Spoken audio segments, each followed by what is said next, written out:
बाज़-औक़ात हम ना बड़ा सिम्टम्स जो होते भी नहीं है बीमारी के, उनको बीमारी के सिम्टम्स काउंट कर रहे होते हैं। जैसे बाइपोलैरिटी के ये कोई सिम्टम्स नहीं है कि आपको डर लगे या आप लो फील करें, जो कि एक्चुअल में लो ना हो। यानी अगर कोई इंसान बाइपोलर के डिप्रेशन या मेनिया के साथ होता है ना, तो उसे बताने की ज़रूरत बिल्कुल नहीं पड़ती कि मैं लो फील कर रहा हूँ या मैं हाई फील कर रहा हूँ। वो सिम्टम्स बड़े विजिबल होते हैं, वो सिम्टम्स बड़े ऑब्जर्वेबल होते हैं। अगर आप लो फील कर रहे होते तो हम आपको देखकर स्टेज से या वैसे यहाँ पर आते हैं, हम आपको ख़ुद बता देते हैं कि आपकी मेडिकेशन एडजस्ट होने की ज़रूरत है, आप लो फील कर रहे हैं या आप ज़रूरत से ज़्यादा एनर्जीज़ में या इलेटेड फील कर रहे हैं, इस तरह की चीज़। बाइपोलर में क्योंकि हमें यानी पेशेंट्स की बात कर रही हूँ, इलेशन में या मेनिया में रहने की आदत हो जाती है। सिर्फ बाइपोलर में नहीं, ड्रग एडिक्शन में भी, यानी उस इलेटेड स्टेट में रहने की आदत हो जाती है जो कि एब नॉर्मल है, लेकिन क्योंकि उसमें रहते रहते हैं पेशेंट्स तो उनको वो नॉर्मल लगना शुरू हो जाता है। और जब वो ट्रीटमेंट में आते हैं और उनको डोपामिन ब्लॉकर्स दिए जाते हैं और एक लंबे अरसे तक दिए जाते हैं, तो उनका एक्सेसिव डोपामिन बंद हो जाता है। अब वो नॉर्मल लोगों की तरह रह रहे हैं, अब वो नॉर्मेलिटी का क्राइटेरिया मीट कर रहे हैं अपने केमिकल्स के एतबार से, लेकिन क्योंकि उनको तो आदत थी इलेशन में रहने की, तो वो 2 पॉइंट भी नीचे आएंगे जो इलेशन, बहुत ज़्यादा इलेटेड एनर्जीज़ में। अब वो जब हमारे मुताबिक वो नॉर्मल हैं तो उनके मुताबिक वो डिप्रेशन होगा, क्योंकि उनका तो पास्ट इलेटेड था ना।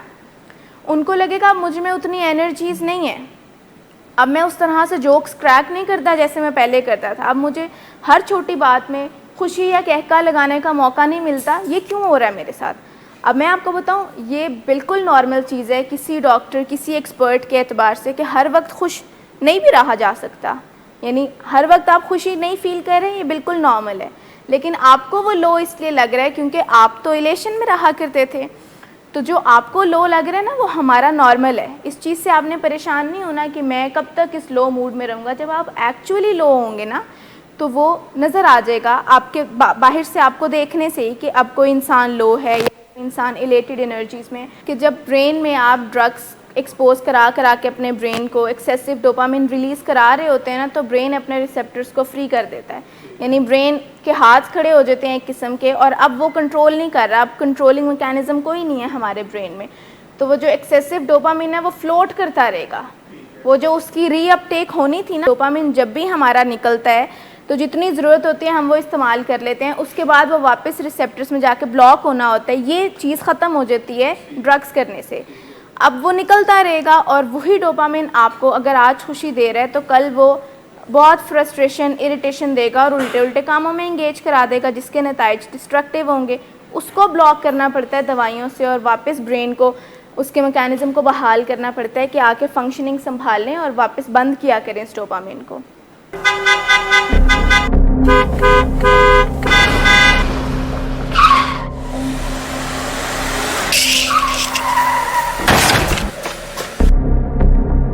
घटिया इंसान, इतनी देर से गेट क्यों खोला? सोए हुए थे तुम क्या? सर मैंने तो मिनट भी नहीं बकवास ना कर तुम मेरे साथ। क्या कर रहे हैं आप? अब्बा जी घर पे हैं, नशे में गालियां दे रहे हैं। खुदारा होश में आए, क्या हो गया आपको? होश में कैसे आऊं? सारा किया धरा इन्हीं का तो है। शराब नोशी की वजह किरदार की खराबी नहीं, मूड की खराबी है। शराब नोशी कभी भी नशे की बीमारी में बदल सकती है। नशे की बीमारी हर स्टेज पर काबिले इलाज है। मदद हासिल कीजिए, क्योंकि वो ऐसा नहीं करेगा। विलिंग वेज से मदद हासिल कीजिए, कहीं से भी मदद हासिल कीजिए, लेकिन फौरी मदद हासिल कीजिए। जिस मुआवजे के इंतजार में आपने बहुत देर कर दी, अब वो दस्तक दे रहा है।